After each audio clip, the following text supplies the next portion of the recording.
오늘은 15번째 시간이 됐습니다. 의의 소망을 향한 마음의 태도, 의의 소망을 향한 마음의 태도라는 말씀 제목으로 우리 함께 은혜 나누도록 하겠습니다. 최근 챗 GPT를 필두로 한 인공지능 AI 시대가 열렸죠. 저 강기용 원사님이 보내주신 자료들도 보고 하면서 여러 가지 생각을 하게 되는 시간도 가진 적이 있습니다. 며칠 전에는 삼성이 인공지능 AI를 탑재한 AI 스마트폰을 출시하였습니다. 제가 이걸 팔려고 나온 건 아닌데요. AI 스마트폰이 나왔습니다. 갤럭시 S24 시리즈가 이제 출시된 거죠. 여러분들, 이 사건이 우리에게는 굉장히 중요한 이 한국 땅의 시발점이 아마 될 것 같다라는 생각을 저는 하게 됩니다. 멀리만 두었던 미래 사회가 이미 우리 안방과 또 물리적으로는 여러분 호주머니 깊숙한 곳까지 스며들어와 있는 형국입니다.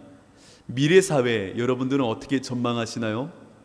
앞으로의 미래 사회, 우리 뒤에 있는 아이들이 자라갈 그 세대의 미래상은 어떤 모습일 거라고 여러분 생각하시나요?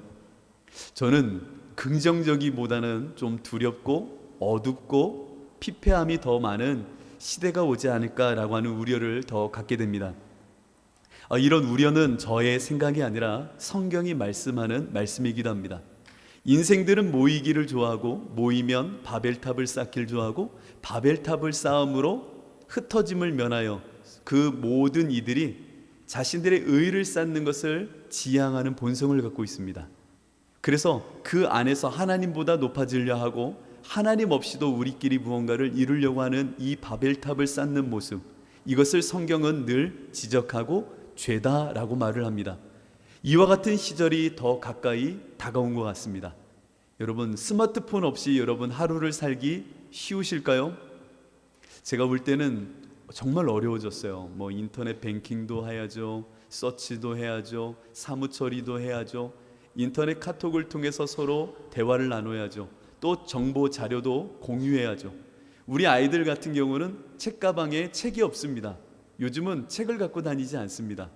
학교에 가면 다 개인마다 태블릿 PC가 있어가지고 그걸 갖고 수업을 받고 또 학교에 있는 종이책을 거기서 사물함에서 꺼내서 사용하는 시절이 되어졌습니다.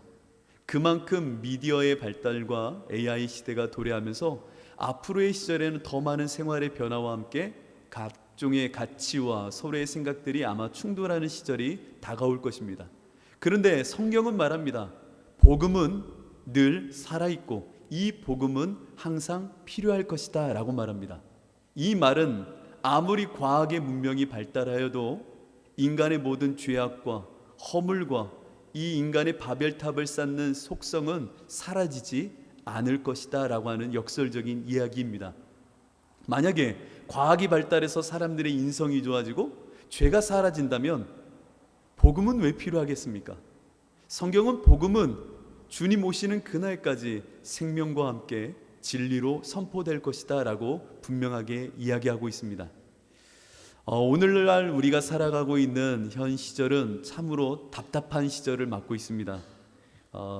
한국 사회, 제가 총평을 하고 논평을 할 자격도 안 되지만 한국은 이미 OECD 38개 회원국 가운데 합계 출산율이 여러분 아시나요? 0.78을 기록하는 나라입니다. OECD에서 꼴찌예요. 그러니까 아이들의 출생이 거의 없는 시절이 된 나라, 그게 바로 우리 한국 땅입니다. 그러니까 생명의 소리가 멈춰진 땅, 한국 땅이라는 거죠. 그런데 이와 반대편에 있는 대척점에 있는 사망의 소식을 한번 들어보시기 바랍니다. OECD 국가 가운데 한국은 자살률이 1등을 하고 있습니다. 그러니까 가장 낮은 출생률을 갖고 있으면서 동시에 사망률은 OECD에서 자살 자체가 1등을 하고 있는 나라가 한국 땅입니다. 그러면 왜 이들이 자살을 하는가? 나름 조사를 했더니 1등은 정신적인 문제로 인해서 자살한다라고 우리나라 통계가 발표하고 있습니다. 그래서 40%가 정신적인 문제 때문에 죽는다, 자살을 택한다라고 말하고 있습니다. 그리고 경제적인 생활 문제 때문에 나는 자살을 택한다라고 말하는 이들이 24%입니다. 그리고 육체적인 질병의 문제 때문에 너무나도 힘이 들어서 17%는 자살을 택한다라고 그 서치에서 보고하고 있습니다. 여러분, 미래 사회, 앞으로 다가올 우리가 살아갈 이 시절은 어떠한 모습일까요? 제가 볼 때는 출생의 생명의 소리보다 죽음의 소문이 더 많아지는 시절이 다가올 것입니다. 지금 이 땅이 그렇고 미래 사회가 더 그럴 것 같습니다. 여러분들, 이와 같은 시절에 복음은 필요할까요? 여러분들의 삶에 진정 이 복음은 능력으로 작용하고 있나요? 복음이라는 것은 죽음의 시대에 다양한 모습으로 죽음의 시대가 압박하고 우리를 옥조아 올 때에 다양한 면모로서 드러나는 것이 복음입니다. 불의한 시대의 복음은 저항의 모습으로 나타났었습니다. 병든 시대라 말하는 시절에는 복음은 치유의 역사로 나타나기도 했습니다. 세속화 시대에는 복음은 거룩의 모습으로 나타납니다. 서로를 향한 깊은 원망과 전쟁의 죽음이 가득한 때에는 복음은 용서와 평화로 나타나기도 했습니다. 경쟁의 시대의 복음은 섬겨야 된다, 연합해야 된다라고 하는 모습으로 나타났고요. 그렇다면 오늘과 같이 어둡고 소망이 끊어진 이 시절에 복음은 어떠한 모습으로 나타날까요? 저는 앞으로의 시절의 복음은 바로 소망으로서 그 기능과 역할을 담당할 것이다 라고 생각을 합니다. 그래서 오늘 이 시간 우리는 사랑으로서 역사하는 믿음과 성령으로 믿음을 따라주시는 의의 소망을 온전히 갖추고 있어야 됩니다. 왜냐? 어두워지고 칠흑과 같이 불빛 하나 들어오지 않는 이 시절에 더 우리에게 요구되는 것은 진짜 소망이기 때문입니다.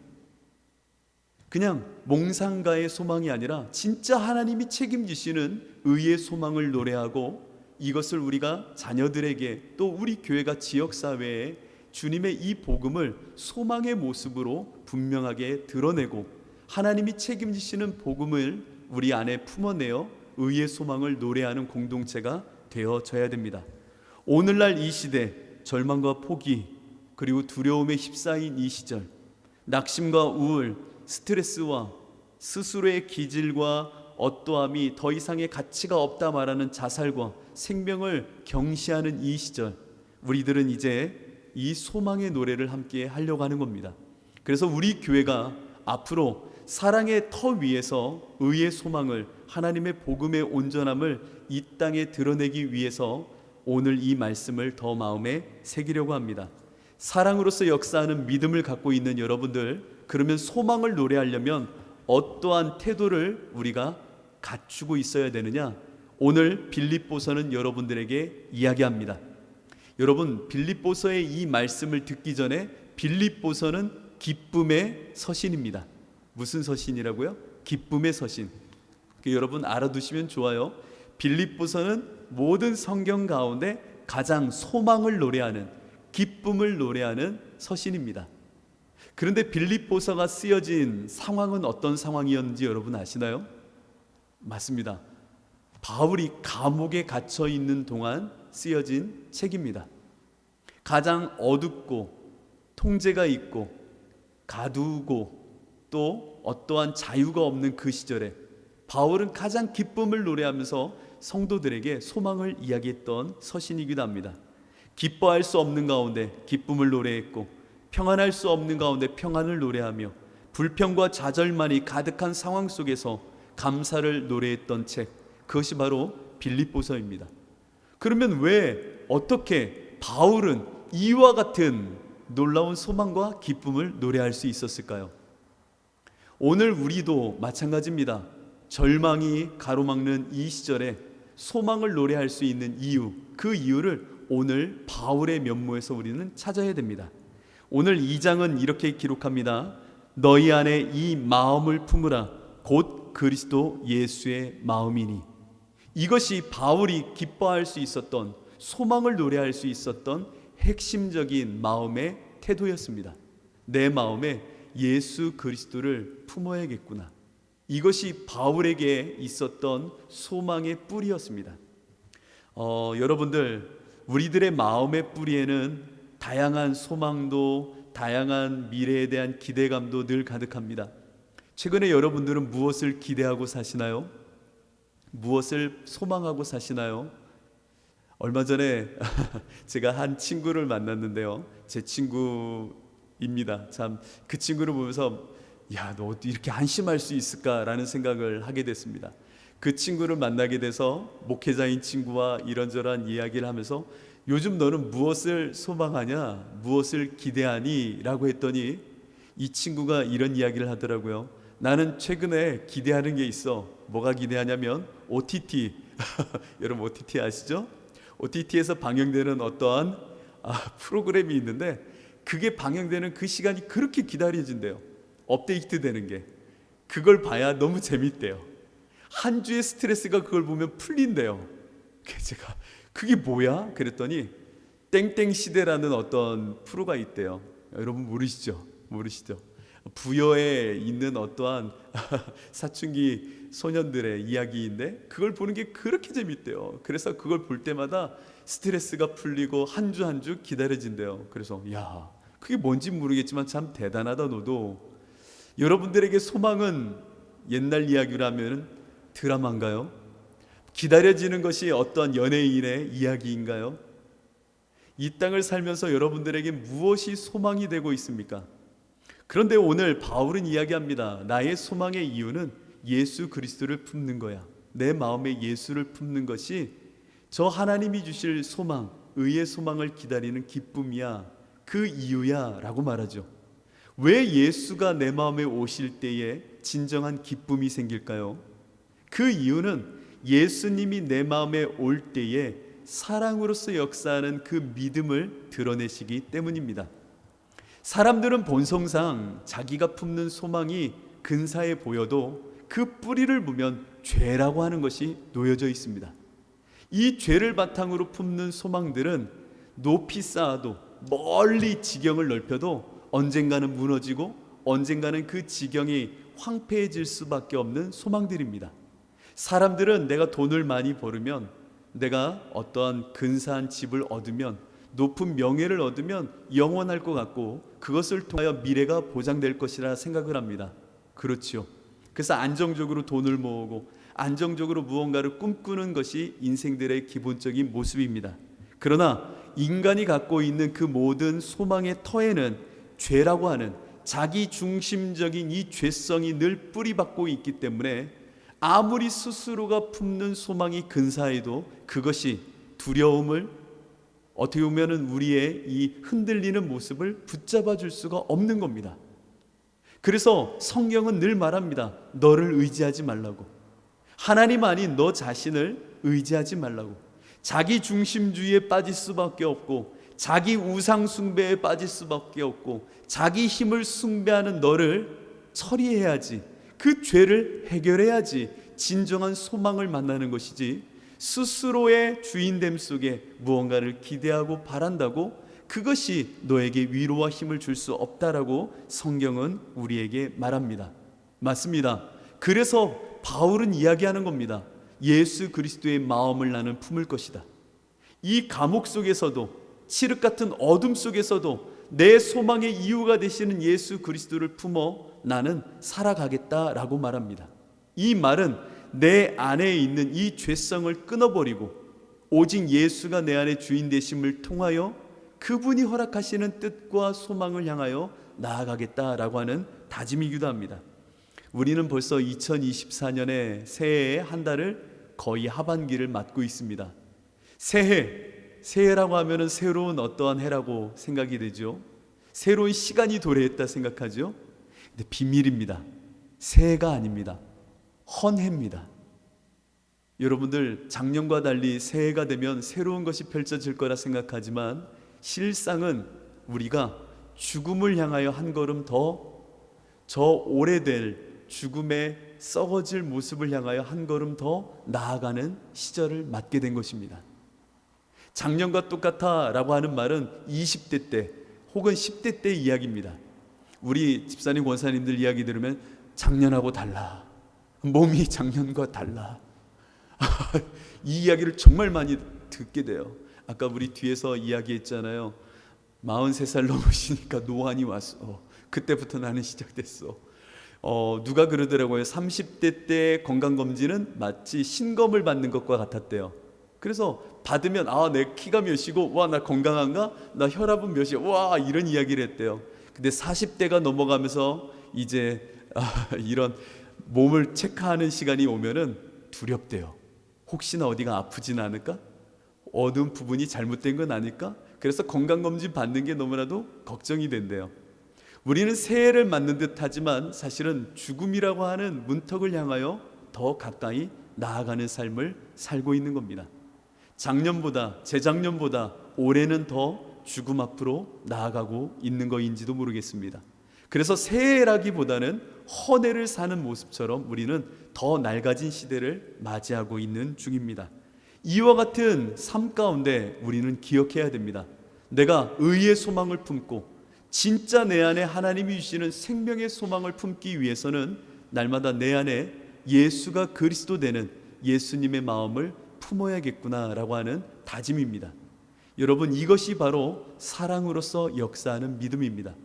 이전의 나를 부인하고 오직 하나님께서 주시는 그 믿음, 예수가 내 안에 주인 되시는 놀라운 이 생명의 역사를 침노당하여 하나님께 내어드리는 이 삶, 이것을 마음속에 다짐하며 내 방향성을 하나님께 맞춰야 됩니다.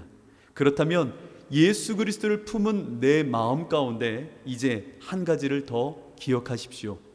자기 죽음에 이르도록 품으라 라고 하는 말씀입니다. 자기 죽음에 이르도록 품으라.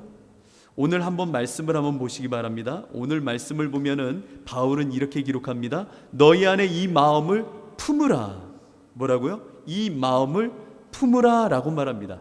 근데 우리 단어에서 품으라 라고 하는 단어에 어떤 함이 되어져 있는 의미가 헬라어와는 조금 다른 부분이 있습니다.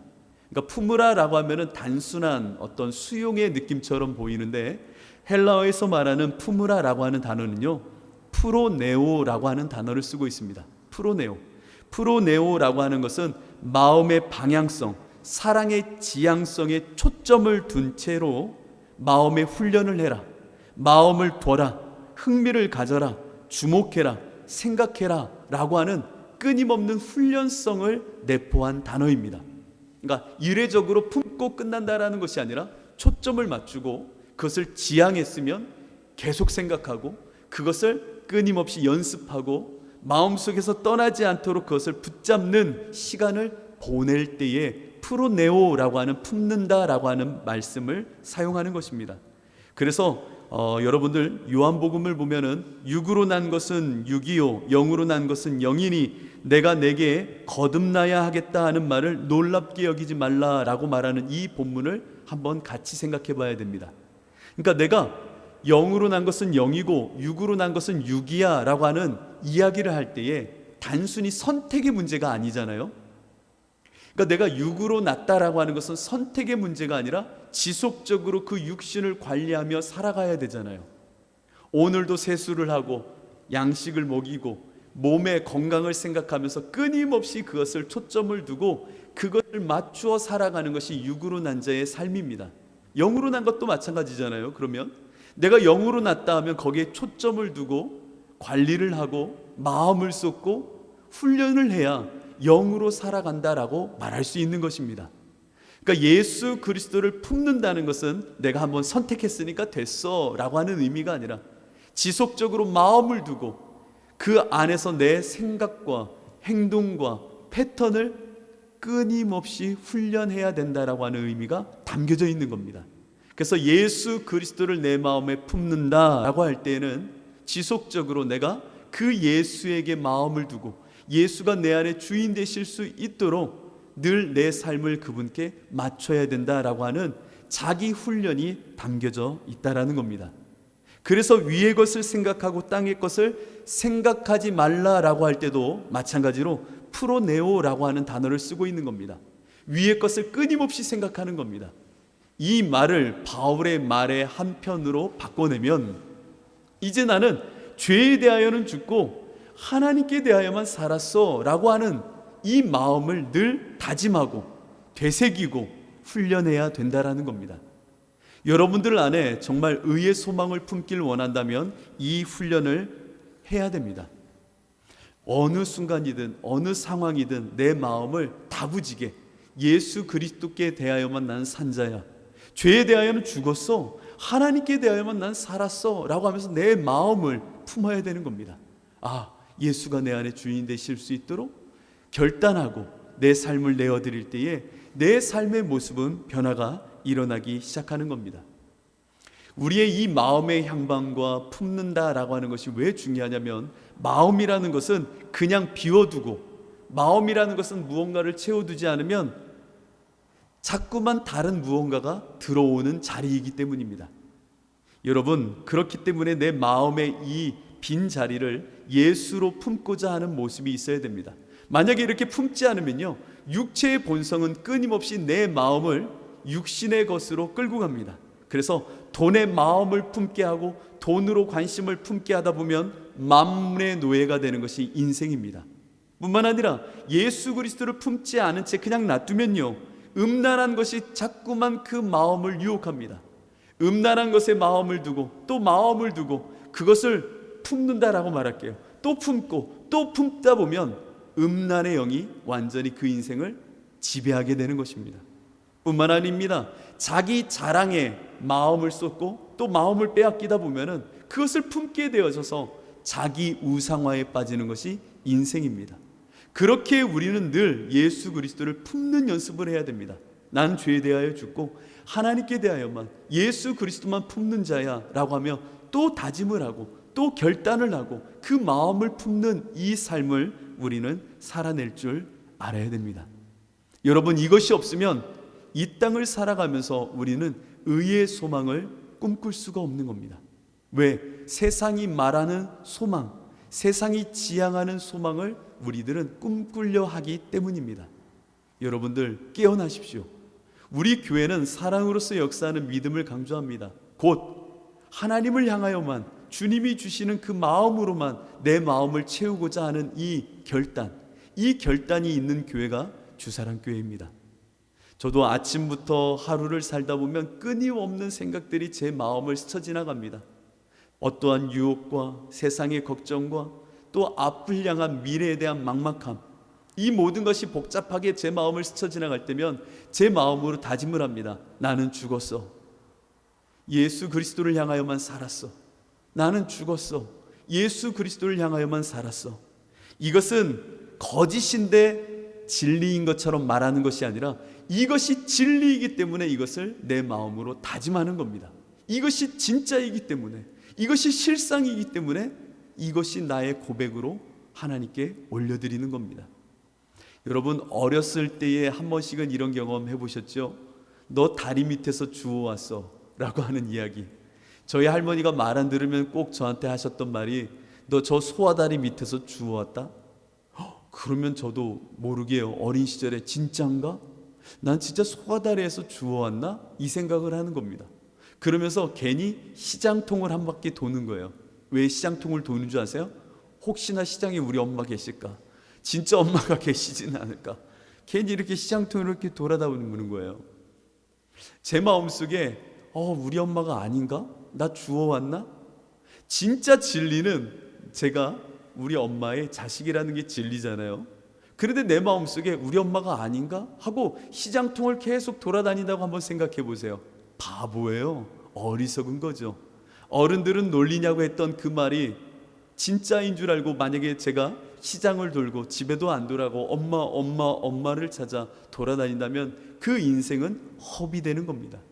마찬가지입니다. 이제 여러분들은 영으로 거듭나 하나님께 대하여만 산 자가 되었습니다. 이것이 여러분들의 신분이요, 이것이 진리라는 겁니다. 아니, 마음으로만 여기라면서 여긴다라는 것이 단순하게 아닌데 그런 것처럼 생각하라는 것이 아니라 그것이 진리이기 때문에 그것을 고백하며 마음에 품으라는 겁니다. 여러분들은 죄에 대하여 죽은 자입니다. 하나님께 대하여만 산 자입니다. 그렇기에 하나님을 품는, 예수 그리스도를 마음에 품는 이 삶을 늘 결단하고 살아내야 되는 겁니다. 미국에서는요, 참 재미있는 단어 하나가 있습니다. 지저스 크라이스트라는 단어입니다. 어떤 사람이 뒤에서 쫓아오고 있는데 미국인이 계단을 올라가고 있었대요. 그랬는데 그 미국인 뒤에서 이런 소리가 들렸대요. Jesus Christ. 그런데 이렇게 이야기하지 않았습니다. 어떻게 얘기했냐면 Jesus Christ 이렇게 얘기했대요. 이것은 무슨 얘기일까요? 오, 예수님 부르짖는 걸까요? Jesus. 이거는요, 제길, 이런 욕입니다. 그렇죠? 제가 한 번도 들어본 적은 사실 없어요. 근데 미국에서 지저스라고 말할 때는 예수님 이렇게 하는 거룩함의 언어가 아니라 그 층계 뒤에서 올라오면서 짜증이 나고 화가 날 때 지저스 하는 것은 제길, 에이, 이렇게 추임새를 넣듯 좋지 않은 표현할 때 지저스 이렇게 말한대요. 이야, 어찌 예수 그리스도라는 진리가 어느 틈인가 그렇게 세속화되어지고 탈선의 용어로 말해지고 있을까? 우리 보면은 오마이 갓 그러잖아요. 오마이 갓. 그들이 진짜 신앙이 있어서 오마이 갓 이렇게 말할까요? 아니요. 그냥 입술에 발린, 그들에게는 그냥 욕설과 같은 그냥 추임새의 모습을 사용할 때 그렇게 말합니다.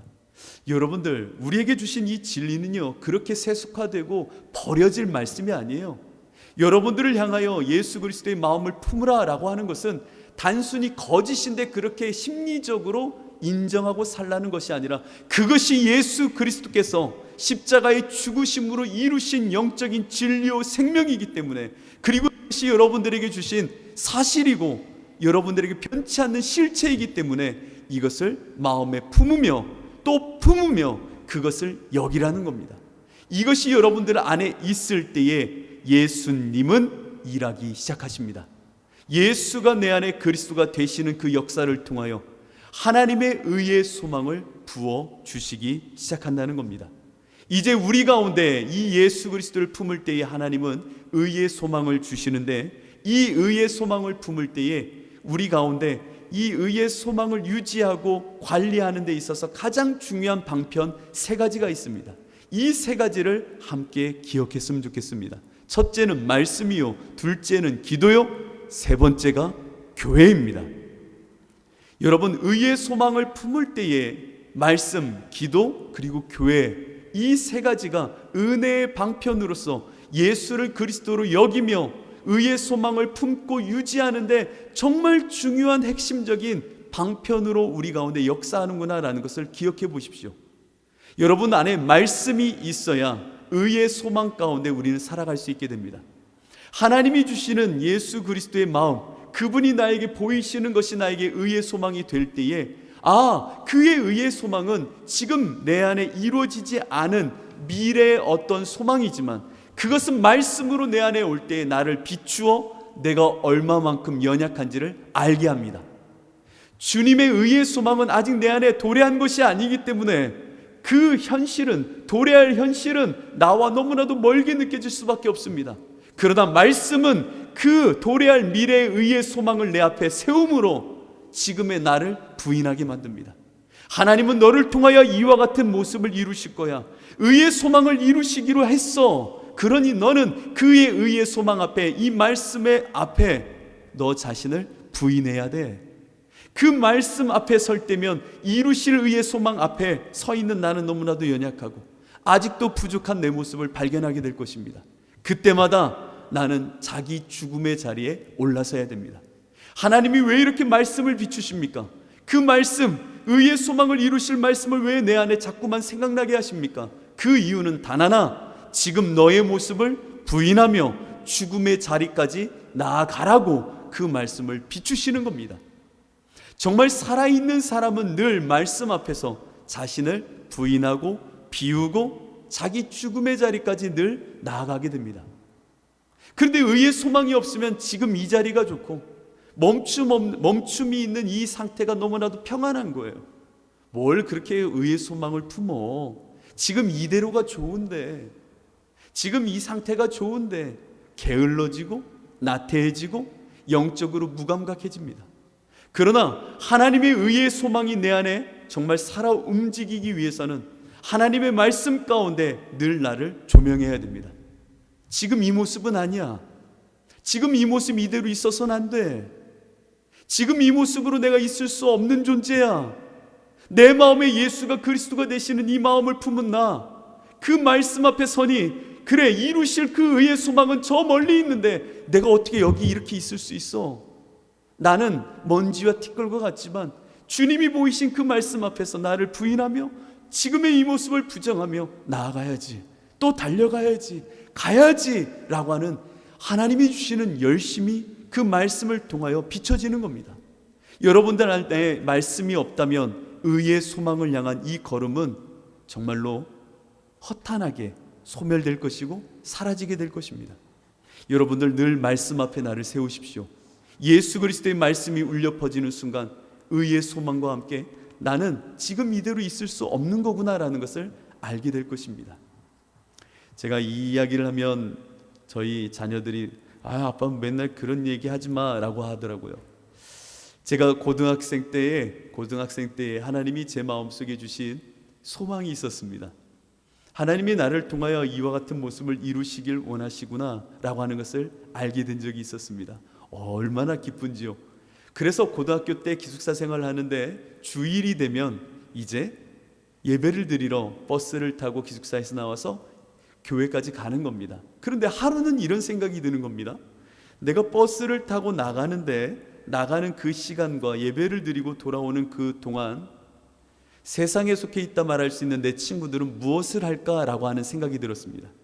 보니까 대다수의 친구는 놀거나 혹은 각자 할 일을 하겠다라는 생각도 들었지만 몇몇 친구들은 그 시간을 아껴서 공부를 하는 거예요.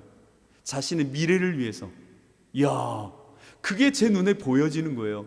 내가 교회에 갔다 온 이 모든 하루의 일정 속에 이 친구들은 이 기숙사에 남아서 자기 미래를 위해서 이렇게 열심히 공부하는구나. 그래서 제가 이 마음이 드는 거예요. 나는 하나님의 소망을 품은 사람, 하나님이 주시는 의의 소망을 갖고 있는 사람이라고 말하는데, 그러면 나는 어떻게 해야 될까? 저들과 비교해서 나는 어떤 모습을 갖춰야 될까라고 하는 생각이 드는 겁니다. 그래서 결단을 했습니다. 어떤 결단을 했냐면, 그래, 내가 이 시간 나가서 예배드리고 오는 그 시간만큼 더 일찍 일어나면 되겠지. 정말 이상한 생각이죠. 그래서 새벽같이 일어나는 겁니다. 새벽 4시 정도에 일어나서 무엇을 하냐면 책을 피는 겁니다. 그리고 책을 피고 공부를 하는 거예요. 왜? 그 친구들이 쓰는 그 시간만큼 나는 하나님을 위해 헌신한다면 나도 더 일찍 일어나서 내 삶을 하나님께 드려야겠지 라고 하는 결단이 생기는 겁니다. 그래서 4시부터 더 일어나서 아이들이 다 잘 때 혼자 공부를 하는 거예요. 야, 왜 이렇게 독했나 모르겠어요. 우리 하원봉 권사님 막 이렇게 발을 묶어서 공부하셨다고 하는 얘기도 들었는데, 야, 잠이 올까 봐. 근데 하나님을 향한 의의 소망, 그 말씀 앞에 서니 지금 이 모습은 아닌 거예요. 더 하나님을 위하여 나의 삶을 드려야겠구나, 그 의의 소망을 바라보며 나아가야겠구나 라고 하는 절뚝거림을 만들어내는 겁니다. 그 십자가의 시간을 만들어내는 겁니다. 하나님, 당신을 위하여 난 이렇게 드리길 원합니다. 그러다 보니까요, 엉덩이에 습진이 생기기 시작하는 겁니다. 이거 움직이지 않으니까. 다 경험하셨잖아요. 공부하다 보니까 이 습진이 생기는 거예요. 왜? 땀이 차고, 그래도 움직여야 되는데 움직이지 않고 앉아만 있으니까 땀이 차서 습진이 생기는 거예요. 그래도 지독하게 하는 거예요. 말씀은 이와 같이 나의 죽음의 자리, 십자가로 절뚝이는 자리로 우리를 끌고 가 의의 소망을 이루게 합니다. 또한 기도를 통하여 그것을 이루어가게 합니다. 기도는 늘 나를 하여금 하나님이 주신 그 말씀 앞에 절뚝일 수 있는 힘을 하나님께 구하는 겁니다. 하나님, 내가 정말 주님의 이 의의 소망을 향하여 나아가길 원합니다. 세상의 소망이 아니라 하나님이 나에게 주신 그 말씀 앞에서 의의 소망을 이루고자 내가 무엇을 어떻게 나아가야 될지 하나님 힘을 주시고 능을 주시고 지혜를 주옵소서라고 하는 몸부림의 그 기도를 허락하시는 겁니다. 여러분, 기도하셔야 됩니다. 의의 소망은 던져졌다고 이루어지는 것이 아닙니다. 이 교회도 마찬가지입니다. 하나님이 이루시는 의의 소망이 있다면 말씀 앞에서 내가 먼지와 티끌임을 발견하여 절뚝해야지, 더 절뚝해야지 라고 하는 생각이 들었다면 기도로 간구하고 붙잡고 하나님께 나아가야 되는 겁니다. 여러분, 기도하셔야 됩니다. 의의 소망을 향하여 기도의 자리로 나아가야 됩니다. 그런데 정말 중요한 것이 있습니다. 말씀과 기도 앞에서 우리가 몸부림치는 이 가운데 중요한 자리가 하나 있습니다. 바로 교회입니다. 이 교회는 의의 소망을 이루시고자 하나님이 당신의 산실로 모으신 자리입니다. 이 자리에 선 우리 모두에게 하나님은 말씀하십니다. 무엇을 말씀하시냐? 예수 그리스도의 마음을 품은 자요, 이 예수 그리스도의 마음을 품은 자요. 2장 1절부터 2절은 이렇게 기록을 하는 겁니다. 한번 보십시오. 그러므로 그리스도 안에 무슨 권면이나 사랑의 무슨 위로나 성령의 무슨 교제나 긍휼이나 자비가 있거든 마음을 같이하여 같은 사랑을 가지고 뜻을 합하며 한 마음을 품어 아무 일에든지 다툼이나 허영으로 하지 말고 오직 겸손한 마음으로 각각 자기보다 남을 낮게 여기고 라고 기록을 합니다. 빌립보서에서 왜 이 말씀을 기록하고 있냐? 바로 교회 현장을 두고 하는 말씀입니다. 말씀이 있고 기도가 있어 의의 소망을 이루길 원하는 너희들, 하나님의 사랑에서 같은 소망과 의의 소망을 갖고 있는 너희들, 이 자리에서 마음껏 서로 좋게 여기고 서로 다투지 말고 포용하며 함께 가라 라고 말하는 겁니다. 이 말씀을 왜 주셨을까요? 저는 이렇게 읽습니다.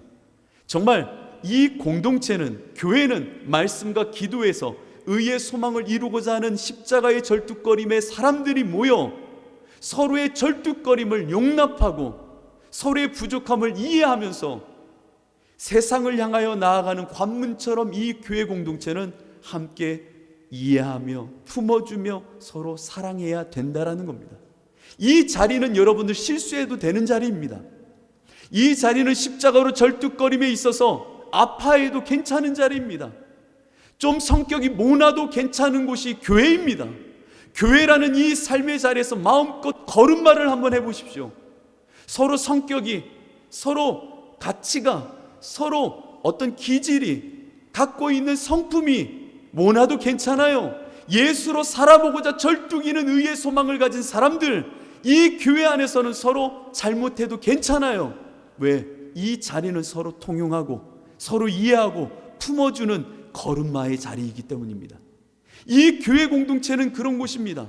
이 교회 안에서 그와 같은 사람들이 서로 절뚝이면서 서로 맞추어 갈 때에, 이 십자가의 절뚝거림을 살아낼 때에 이곳을 넘어서 세상을 향하여 나아가게 되는 것입니다. 그래서 우리 교회는 바로 이 자리를 마련해야 되는 겁니다. 서로가 서로를 통용하십시오. 이해하십시오. 저 사람은 예수 믿는다더니 왜 저래?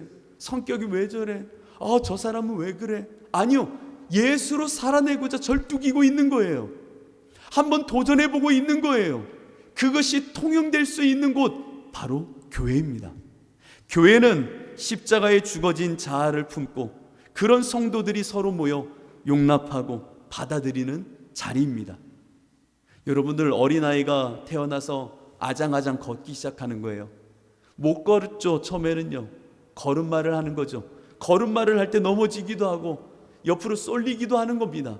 그런데 엄마 아빠가 소리를 지르는 겁니다. 너 왜 못 걸어? 아니 사람이 돼가지고 왜 못 걸어? 그렇게 하면 안 돼. 그래서 달리기라도 하겠니?